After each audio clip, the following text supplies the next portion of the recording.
नमस्कार।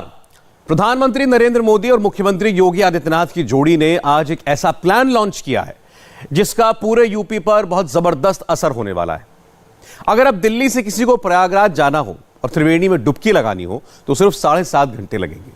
ये गंगा एक्सप्रेसवे है, इसकी रफ्तार बहुत तेज होने वाली है और एक्सप्रेसवे की ही रफ्तार से मोदी और योगी की जोड़ी ने यूपी में चुनाव जीतने के लिए कदम बढ़ा दिए।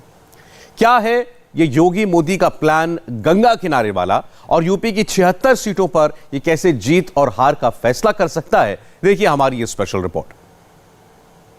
जय गंगा मैया की। हर हर गंगे, हर हर गंगे। गंगा एक्सप्रेसवे का शिलान्यास गंगा मैया के जयकारे के साथ। जय गंगा मैया की। हर हर गंगे। पिछली बार जब मोदी यूपी में थे तब वो मां गंगा की गोद में थे, बाबा विश्वनाथ के धाम पर थे। और अब जब मोदी यूपी आए तो गंगा एक्सप्रेसवे का शिलान्यास करने के लिए आए।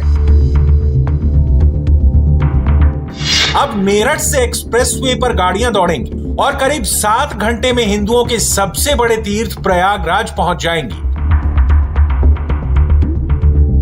मां गंगा से मोदी का यह कनेक्शन अब विकास की रफ्तार के साथ और विराट होने जा रहा है।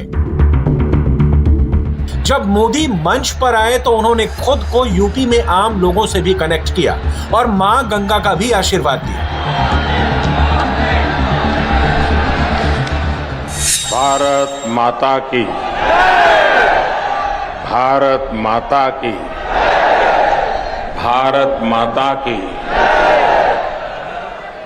श्री बाबा विश्वनाथ और भगवान परशुराम के चरणन मां हमारो प्रणाम। जय गंगा मैया की। हर हर गंगे। आज उत्तर प्रदेश के सबसे बड़े एक्सप्रेसवे गंगा एक्सप्रेसवे पर काम शुरू हो रहा है। रामचरितमानस में कहा गया है,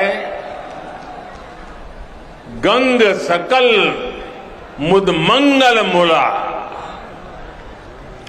सब सुख करनी हरनी सब सूला। यानी मां गंगा सारे मंगलों की, सारी उन्नति प्रगति की स्रोत है। मां गंगा सारे सुख देती है और सारी पीड़ा हर लेती है। ऐसे ही गंगा एक्सप्रेसवे भी यूपी की प्रगति के नए द्वार खोलेगा।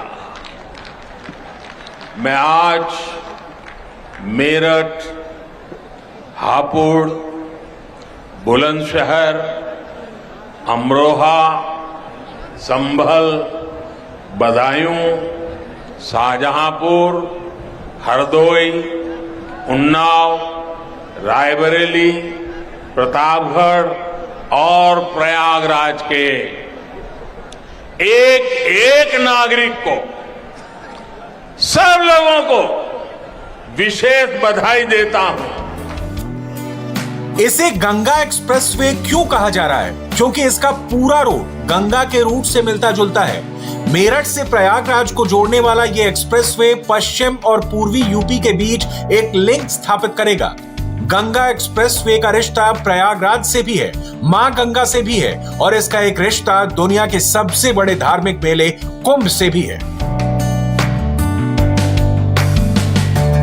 साल 2019 में जब प्रयागराज में कुंभ का आयोजन हुआ था, तब प्रयागराज के कुंभ मेले में योगी कैबिनेट की विशेष बैठक में गंगा एक्सप्रेसवे के निर्माण पर फैसला हुआ था। कुंभ में हुई कैबिनेट मीटिंग में ही योगी ने गंगा एक्सप्रेसवे के निर्माण को मंजूरी दी थी। और जब प्रधानमंत्री मोदी ने गंगा एक्सप्रेसवे का शिलान्यास किया, तो उन्होंने मां गंगा के साथ साथ बाबा विश्वनाथ के धाम को भी याद किया और साथ ही विरोधियों पर भी टारगेट सेट किया। उन लोगों को निशाने पर लिया जो भारत की विरासत पर टारगेट कर रहे थे।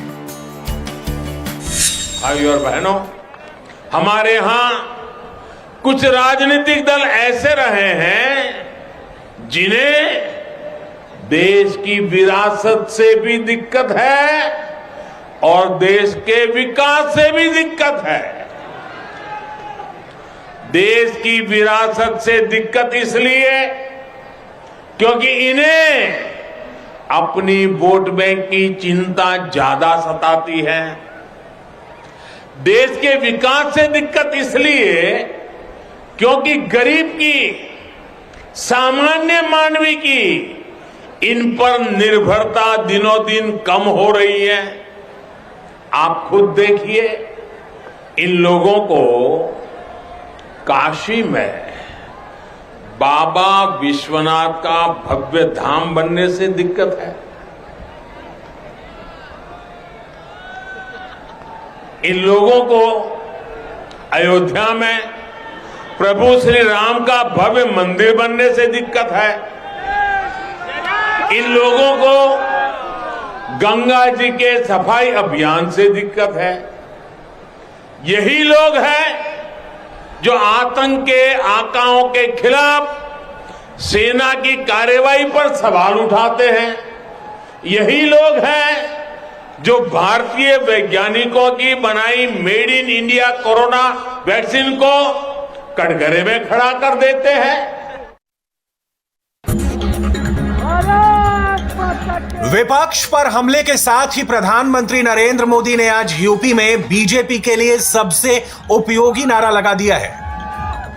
यूपी प्लस योगी उपयोगी। प्रधानमंत्री जी का एक एक करके प्रधानमंत्री यूपी में अपनी चुनावी रणनीति को आगे बढ़ा रहे हैं। जरा इस क्रोनोलॉजी पर गौर कीजिए। 594 पहले योगी और मोदी की एक साथ तस्वीर सामने आई, फिर प्रधानमंत्री मोदी ने अपने भाषण में एक साथ योगी मोदी का जिक्र किया और अब प्रधानमंत्री ने एक नया नारा भी लॉन्च कर दिया। UP plus Yogi. UP plus Yogi बहुत है उपयोगी। यूपी प्लस योगी बहुत है उपयोगी।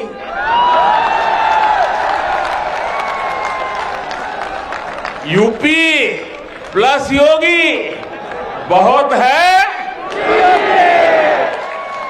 UP plus Yogi. UP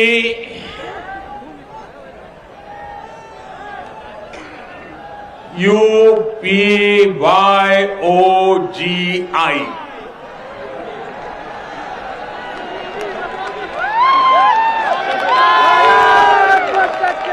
UP plus Yogi बहुत है उपयोगी।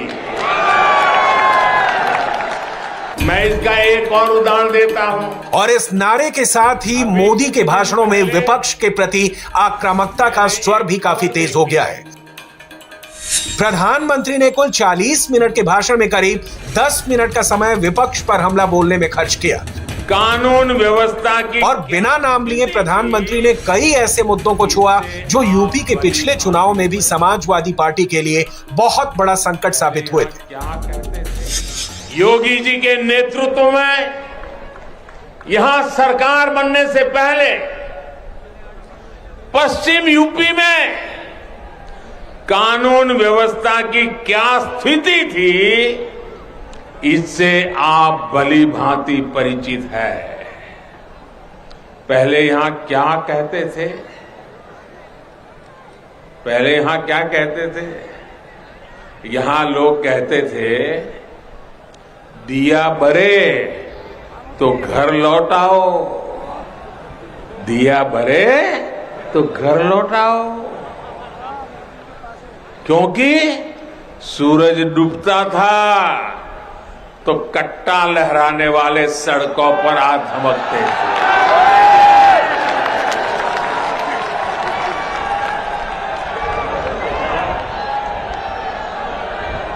ये कट्टा गया कि नहीं गया? ये कट्टा जाना चाहिए था कि नहीं जाना चाहिए था?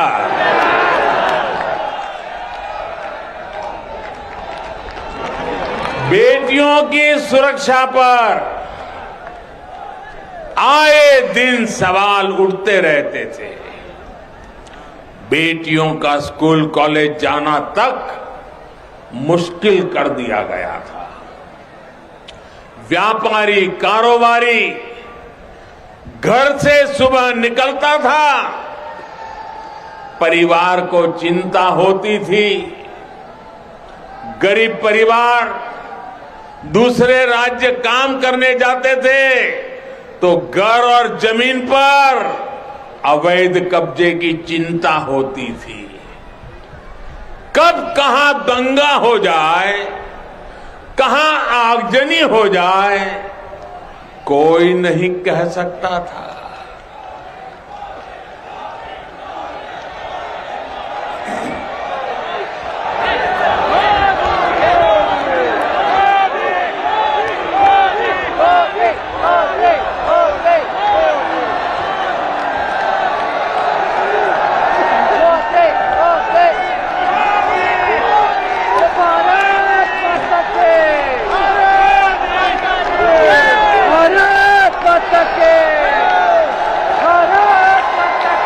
ये आपका प्यार, ये आपके आशीर्वाद हमें दिन रात काम करने की प्रेरणा देते हैं भाइयों बहनों।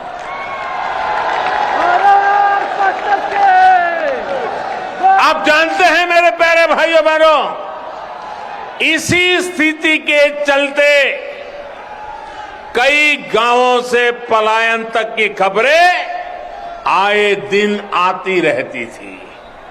लेकिन बीते 4-4.5 साल में योगी जी की सरकार ने स्थिति को सुधारने के लिए बहुत परिश्रम किया है।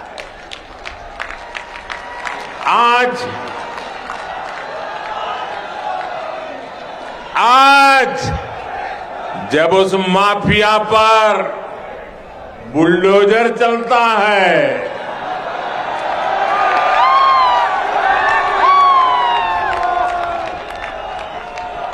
बुलडोजर तो गैर कानूनी इमारत पर चलता है, लेकिन दर्द उसको पालने पोसने वालों को होता है। तभी आज पूरे यूपी की जनता कह रही है, यूपी प्लस योगी बहुत है उपयोगी।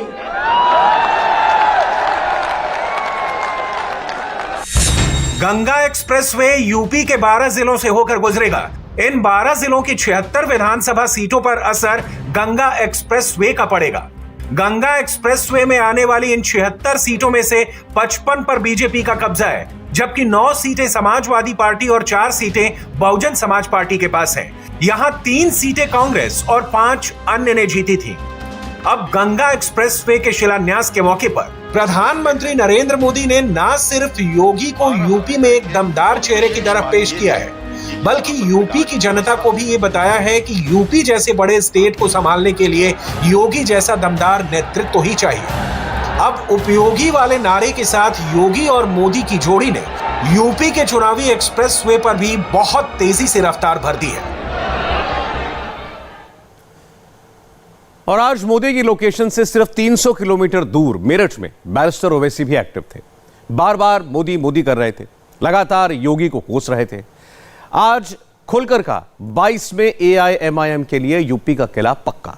इसके लिए ओवैसी ने औरंगजेब का भी जिक्र किया, शिवाजी का भी नाम लिया। यूपी में अगले 2 हफ्ते खूब ओवैसी होगा, जबरदस्त माहौल बनेगा क्योंकि प्लान रेडी है। मुस्लिम इलाकों में चौक चौराहों पर सबके मोबाइल पर भाईजान की टीम के अलग अलग वीडियो पहुंचने लगे हैं। कौन क्या कह रहा है, कैसे बहका रहा है, भड़का रहा है, ऑडियो और वीडियो सबूत के साथ देखिए पूरी रिपोर्ट। नरेंद्र मोदी जी मेरठ शहर में ट्रैफिक का प्रॉब्लम हल नहीं कर सके, वो गंगा एक्सप्रेसवे बनाएंगे। गंगा एक्सप्रेसवे बनाएंगे, कितना लंबा लंबा छोड़ते हैं और फिर ये हाँ फेंकू है, मालूम मुझे बोलने की जरूरत नहीं है, सब कर सकते, मगर मोदी जी बोले शादी नहीं कर सकते। हाय मोदी जी, लड़की को भी मालूम, लड़के को भी मालूम, दोनों को मालूम, मगर मोदी जी बोले शादी 21 में ही करना। मोदी जी आप अंकल कब से बन गए हम लोगों के? भाईजान आज फुल फॉर्म में थे, नॉन स्टॉप मोदी मोदी भी कर रहे थे, अंकल अंकल वाले स्क्रिप्ट भी पढ़ रहे थे, मोदी को भी कोस रहे थे, खुद को भी ताना मार रहे थे। आप देखते होंगे कि किसी महल्ले में अंकल होता है, अंकल का काम कुछ नहीं होता, बैठे रहते खाली, बेटा मारे जाए मारे। अंकल बोलते वहां क्यों जा रहे तुम? अंकल हर चीज पूछते, क्या खाए, क्या पहना आज, इतनी रात देर से क्यों आए? अब ये अंकल कह रहे हैं कि शादी भी कब करना। अब ये पूरे बीजेपी के लोग अब शुरू हो जाएंगे टीवी पर 6 बजे से देखना। आप हमारा भड़काऊ भाषण अब हो गया, अब बोलेंगे ओवैसी महिलाओं के, औरतों पर जुल्म करता है, ओवैसी महिलाओं के खिलाफ है। मैं महिलाओं के खिलाफ नहीं हूं, अगर हमारे घर का हाल आपको मालूम होता तो आप ये बात नहीं करते। हम यहाँ पर भड़काऊ भाषण दे सकते, घर में गए तो गूंगे हो जाते हैं अपने सामने, उनके सामने।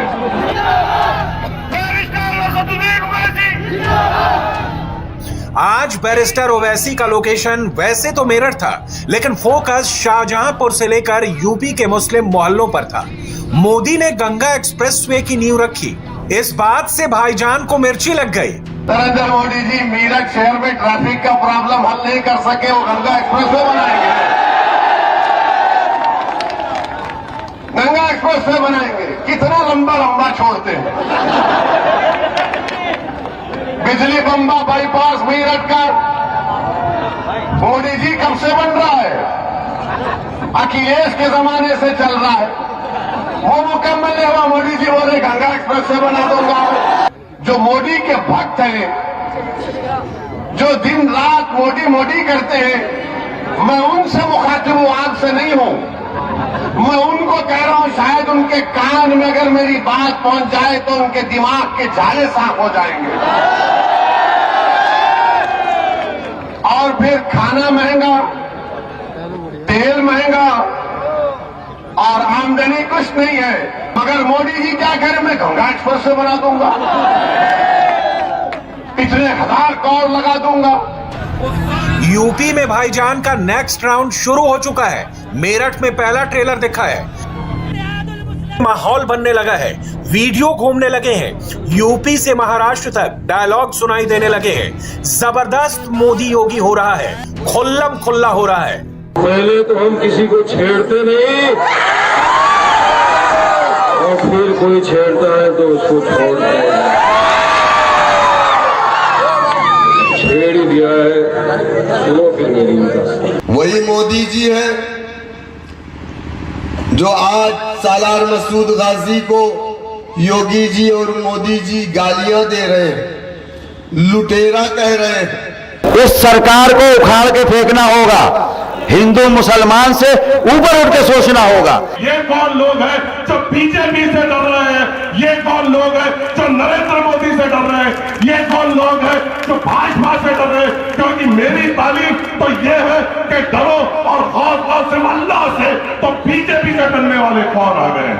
क्या हम इतने कमजोर हैं कि कोई हमें भाजपा के नाम से डराते, नरेंद्र मोदी के नाम से डराते, तो दुनिया में हम डर जाएंगे। यूपी के सियासी मंचों पर, सड़कों पर, गली मोहल्लों में नेता भी हैं, पब्लिक भी है, एक्शन भी है, रिएक्शन भी है, ऑन कैमरा धमकी भी है, CAA NRC का टेप भी ऑन हो चुका है। मैं मुस्तकिल आवाज उठाऊंगी और बोलूंगी, चाहे मेरी गर्दन को काट दिया जाए, ठीक है। और मैं डरने वाली किसी से नहीं। मुसलमान अपने घर में अपना वोट रख लेगा, लेकिन आप सारे लोगों को नहीं देगा, क्योंकि अभी तक आपने हमारे लिए कुछ नहीं किया है, कुछ नहीं। चाहे शाहीन बाग हो, सबसे बड़ा प्रोटेस्ट CNRC का था, उसमें किसी ने साथ नहीं दिया। आज आपने उन किसानों का वोट लेने के लिए उन किसानों का साथ दिया, लेकिन मुसलमान को आपको पता था मुसलमान आपके गुलाम है, आपके चमचे हैं, वो तो देंगे ही देंगे। हम चाहे आप उनका NRC में साथ दे चाहे ना दे, वो आपके चमचे बन चुके हैं, वो आपके गुलाम बचे। तो अब नहीं चलेगी गुलामी। भाईजान के लिए जब भीड़ जुटती है तो जमकर ओवैसी ओवैसी होता है। अखिलेश को ताने मारे जाते हैं, नई नई कहावतें सुनाई जाती हैं। गंगाधर ही शक्तिमान है, शक्तिमान ही गंगाधर है जैसे एग्जाम्पल दिए जाते हैं। अखिलेश चराए जाए भैंसी, यूपी में लड़िए वैसी, वो वापस जाके भैंसी चराए अपने वाले टाइम पे दारुसलाम पे कटोरा लेके भीख मांगेंगे। वो सपा है वही बीजेपी, गंगाधर ही शक्तिमान है, गंगाधर ही शक्तिमान है। साहब एक ब्रांड है और जो ब्रांड को पहचानता है वही ब्रांड को पहचानता है। ये बाप का हिंदुस्तान है जो हमको पाकिस्तान भेजेंगे। 2022 में बगैर MIM के किसी की सरकार नहीं बनेगी, और जिसकी सरकार बनेगी उसकी हत्थे से काटेंगे, क्योंकि पतंग चुनाव निशान है। अपनी हत्थे से कटेगी, कन्ने से बहुत काटी, अपनी हत्थे से काटेंगे। सुल्तानपुर से मुजफ्फरनगर तक हर रोज नॉन स्टॉप जलसे हो रहे हैं। बहुत कुछ कहा जा रहा है, हाई पिच पर फैलाया जा रहा है। AIMIM के प्रदेश अध्यक्ष शौकत अली अब सीधा हमला प्रधानमंत्री पर करने लगे हैं। बाबर और औरंगजेब वाले स्क्रिप्ट पढ़ने लगे हैं। एक सैंपल ये रहा। ये वीडियो तेजी से वायरल हो रहा है। कहा गया कि औरंगजेब लुटेरा था। अरे 800 साल तक यहाँ पर मुसलमानों ने हुकूमत की, और तुम्हारी जो भी मंदिरें ऐतिहासिक तारीखी है उसका रिकॉर्ड 200 साल पुराना, 100 साल पुराना, 300 साल पुराना, 400 साल पुराना, 500 साल पुराना, 600 साल पुराना है। तो फिर वो हुकूमत किसकी थी? मुसलमानों की थी।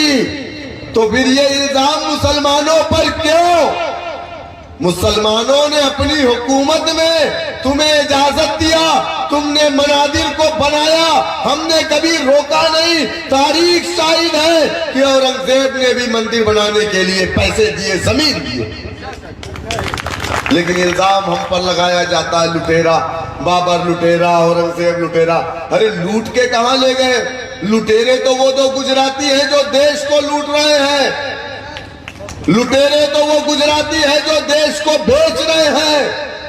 इधर एक शेर है अकेला, जौनपुर में 50,000 लोगों की भीड़ थी जब हमारा शेर आया था, और 2 दिन से भैया जी वहीं पर है, दूध में पानी मिला रहे हैं, बता रहे नहीं दूध में पानी नहीं है। सबने कहा शौकत बता के गया है कि तुम लोग मिलाते जरूर हो।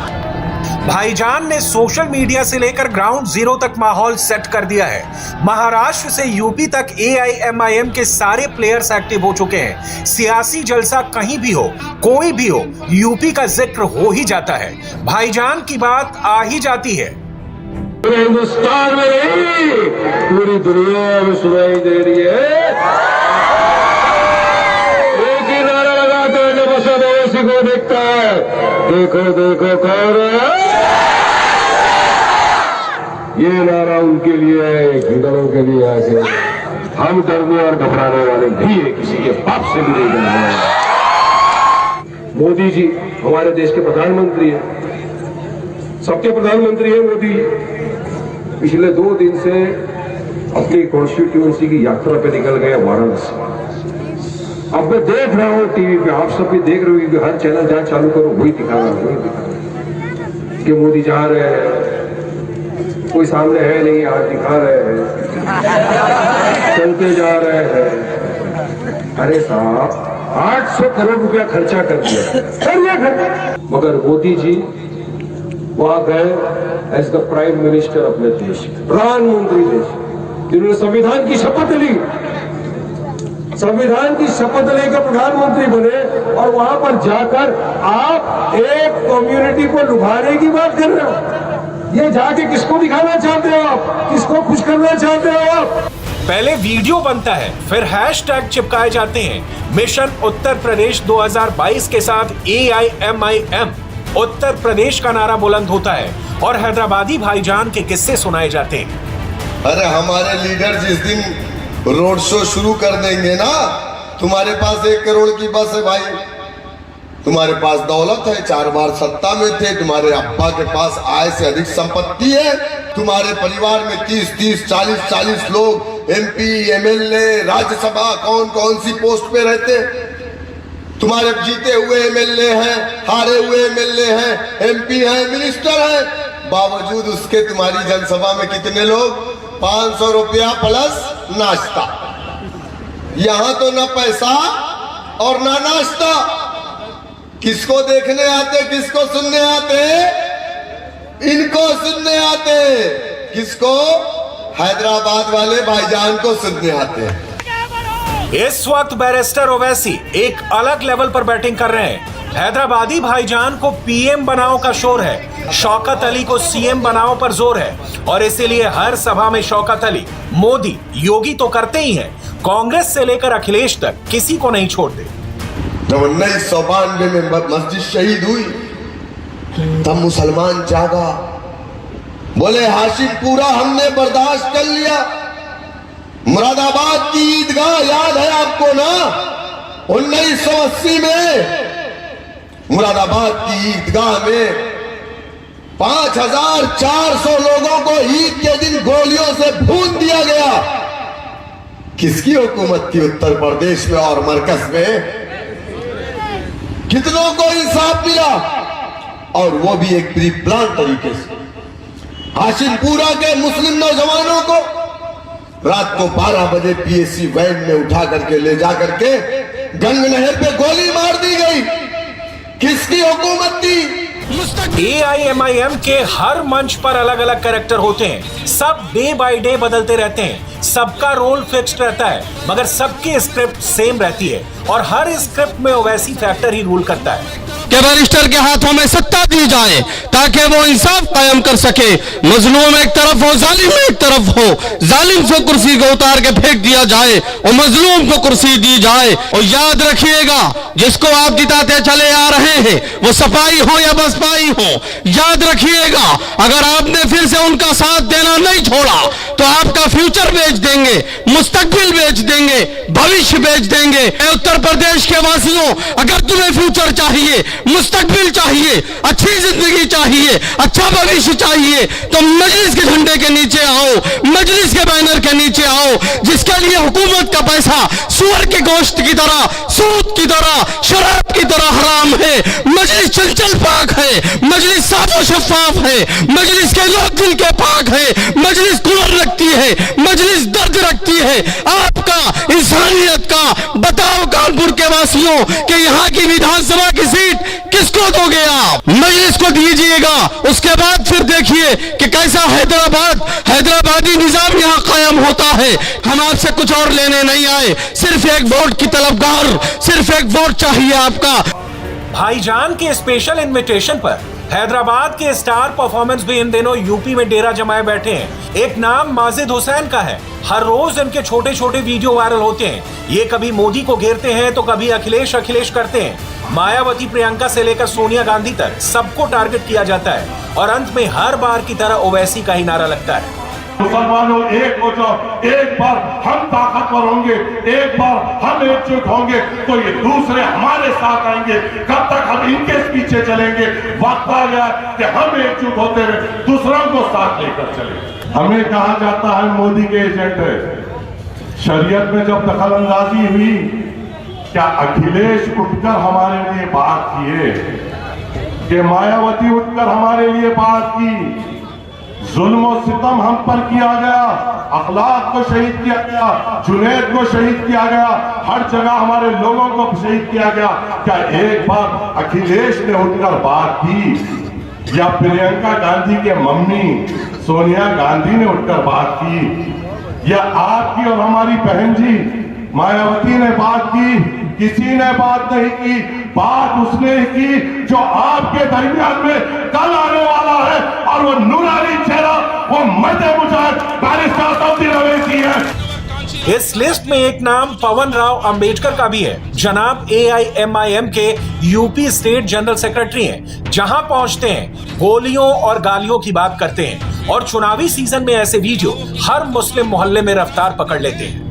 पिछले 70 सालों से आपने अलग अलग पार्टियों को जिताया और सत्ता में पहुंचाया। आपने कांग्रेस को वोट दिया, कांग्रेस के लोगों को सत्ता तक पहुंचाने का काम किया, तो आपको क्या मिला? आपको गोलियां मिली, आपके ऊपर जुल्म जातियां मिली। आपने 2012 में मुलायम सिंह यादव को चुना।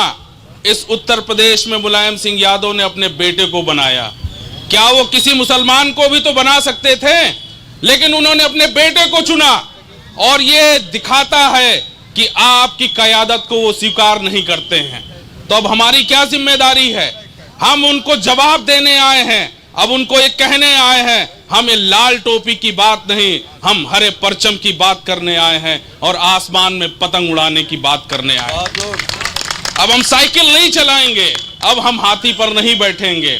अब मैं अपनी बात कहूं, आपके दर्द को सबसे बेहतर हम समझते हैं। अब आपकी मुलाकात इन महाशय से कराते हैं। इनका नाम है शब्बीर खान। ये अपने जलसे की शुरुआत सीधे हिंदू मुस्लिम से करते हैं और डायरेक्ट मॉब लिंचिंग वाली लाइन लेंथ पकड़ लेते हैं। हिंदू मुसलमान चुनाव आ रहा है, अभी चुनाव आते ही हिंदू खतरे में आ जाएंगे और मुस्लिम एक गुट हो जाएंगे और हिंदू एक गुट हो जाएंगे। हमारे देश में हुकूमत करने वाले हुक्मरान क्या कर रहे हैं? हिंदू कम्युनिटी में हिंदू हृदय सम्राट कहे जाने वाले लोग, मुस्लिम कम्युनिटी में मुसलमानों के दुश्मन कहे जाने वाले लोग कर क्या रहे हैं? इस देश के लिए कर क्या रहे हैं? जब से सरकार बनी है 2014 से 90 से 95 माउथ लिंचिंग हुई है ओनली।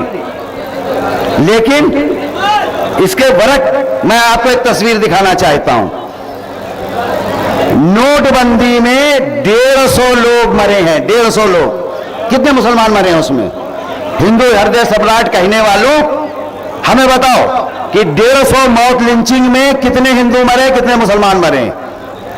मुसलमानों की संख्या उसमें 2 से 3 होगी, इससे ज्यादा नहीं होगी। उसके बाद अनप्लान्ड लॉकडाउन, अनप्लान्ड जो तरीका था वो तरीका नहीं इस्तेमाल किया गया और दसियों नहीं 50,000 लोग मरे उसमें, 50,000 लोग। हिंदू हृदय सम्राट कहने वालों, बताओ कौन मरे हैं वो? 2014 से इनकी गिनती शुरू होती है, फिर अचानक ये मुगलों तक पहुंच जाते हैं और हिंदू हृदय सम्राट वाला ताना मारते हुए इनकी सियासी स्पीच बिना फुल स्टॉप और कॉमा के इंडिया चाइना बॉर्डर पर चली जाती है।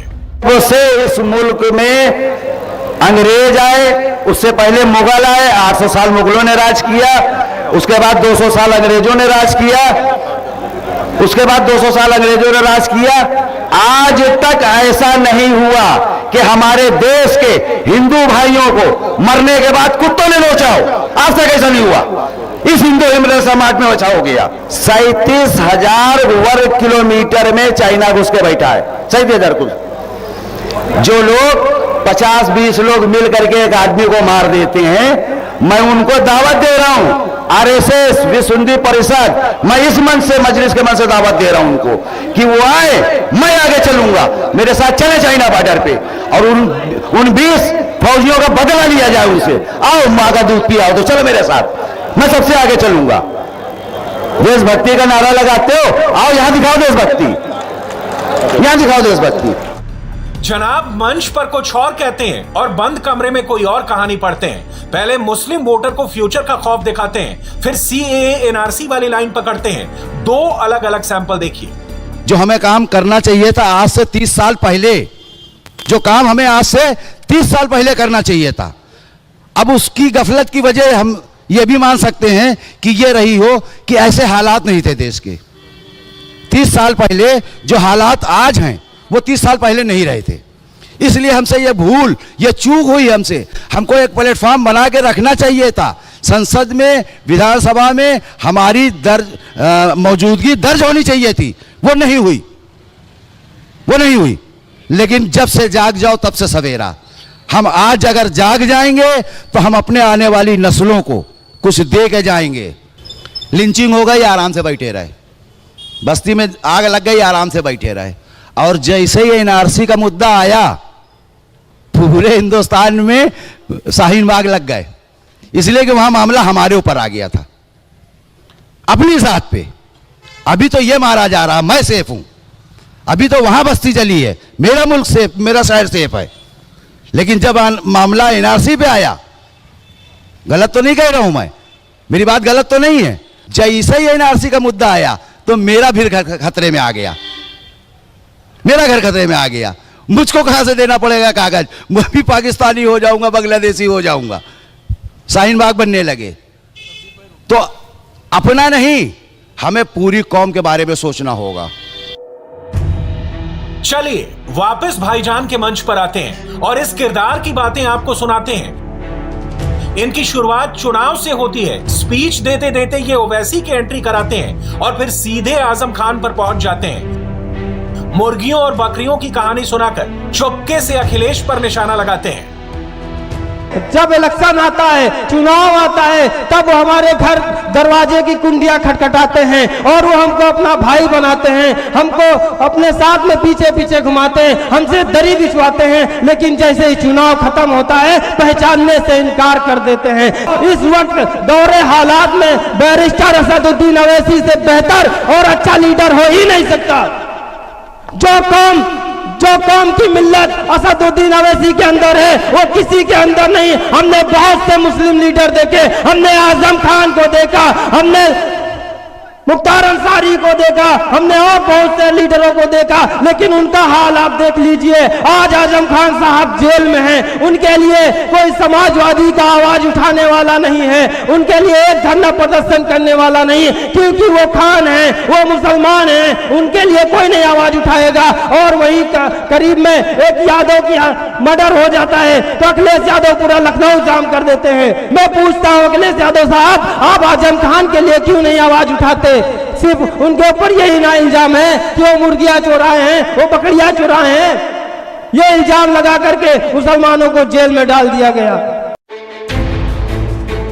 ओवैसी के चुनावी मंचों से ऐसी तकरीरें होती हैं, तभी तो पब्लिक भाईजान भाईजान करती है और दावा करती है कि अब की बार यूपी में बैरिस्टर ओवैसी ही बनाएंगे सरकार।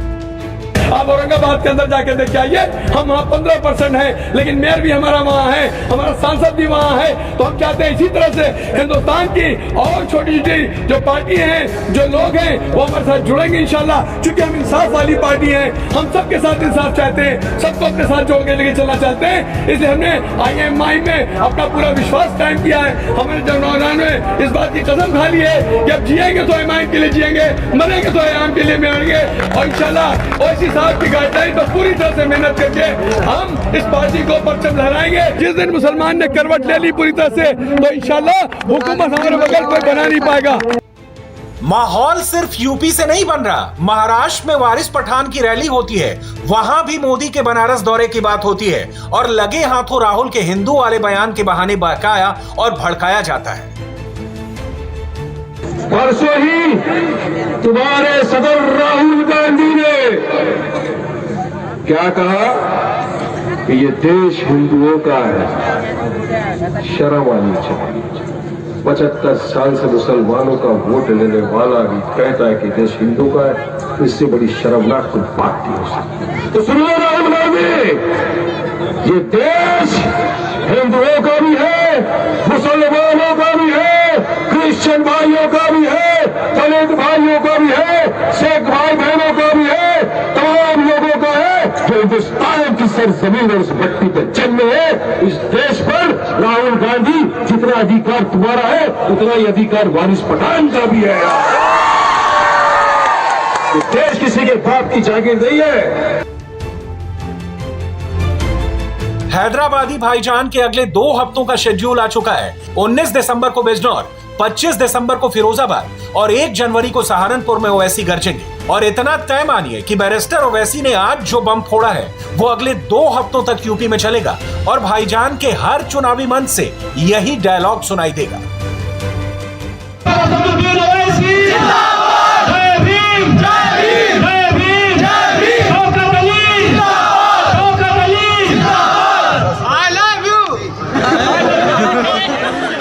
इंडिया टीवी हर वक्त हर जगह डाउनलोड करने के लिए सर्च करें India TV news Google play store या ऐप स्टोर पर।